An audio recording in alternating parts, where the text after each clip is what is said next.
Ada faktor pendorong kerajaan Sriwijaya yang berpusat di Sumatera, mencapai puncak kejayaannya sebagai kerajaan maritim dan pusat perdagangan yang dominan di Asia Tenggara antara abad ke-7 hingga ke-13 Masehi.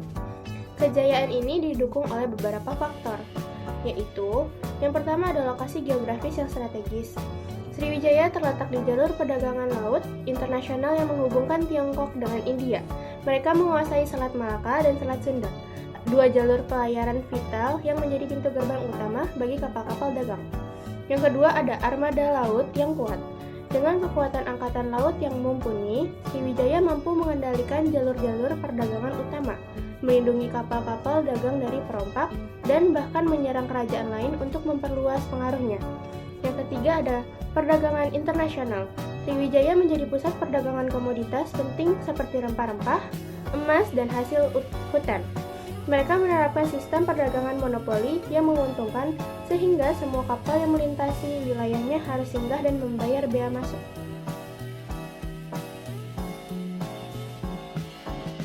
Strategi perdagangan Sriwijaya memanfaatkan letak geografisnya yang strategis di pertemuan Selat Malaka dan Selat Sunda, jalur perdagangan utama yang menghubungkan Asia Timur dengan India.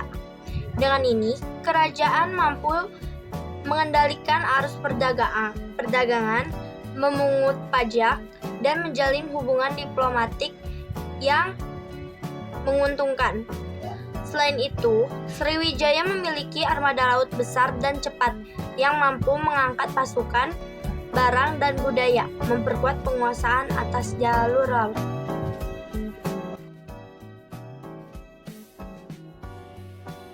Perdagangan maritim juga dikaitkan dengan prinsip dasar logistik atau pariwisata bahari. 1. Perdagangan maritim dikaitkan dengan prinsip dasar logistik dikarenakan keduanya berfokus pada pergerakan barang dan efisiensi rantai pasokan melalui jalur laut. Kedua, pariwisata bahari juga merupakan bagian dari ekonomi maritim, namun berfokus pada industri yang memanfaatkan potensi untuk kegiatan rekreasi, seperti wisata bawah laut dan pengembangan potensi pariwisata.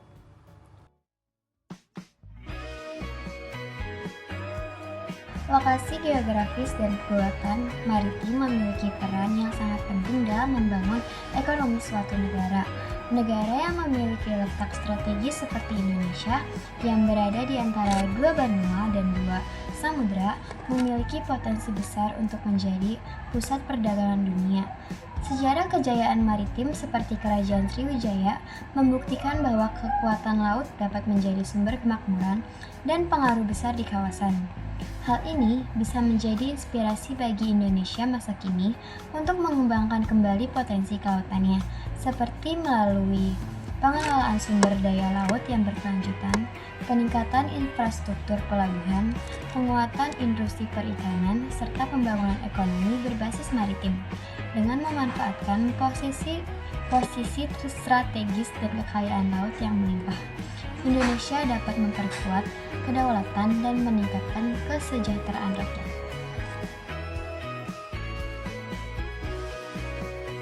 Kejayaan Kerajaan Sriwijaya tidak datang begitu saja, tapi karena ada banyak faktor yang mendukung. Salah satu yang paling penting adalah letaknya yang strategis, yaitu di tepi Selat Malaka, jalur utama perdagangan antara India dan Tiongkok. Karena posisi itu, Sriwijaya jadi tempat singgah kapal-kapal dagang dari berbagai negara buat isi perbekalan, jual barang, atau tukar komoditas. Selain itu, armada laut Sriwijaya juga kuat. Mereka punya banyak kapal dan prajurit laut yang menjaga keamanan wilayah perairan dari bajak laut atau serangan musuh. Dengan begitu, para pedagang dari luar negeri merasa aman kalau berdagang di wilayah Sriwijaya. Karena semua hal itu, Sriwijaya jadi pusat perdagangan dan maritim terbesar di Asia Tenggara pada zamannya. Barang-barang seperti rempah, emas, dan kapur barus banyak diperdagangkan di sana. Selain kuat di bidang ekonomi, Sriwijaya juga dikenal sebagai pusat penyeberangan agama Buddha yang bikin namanya makin terkenal sampai ke luar negeri.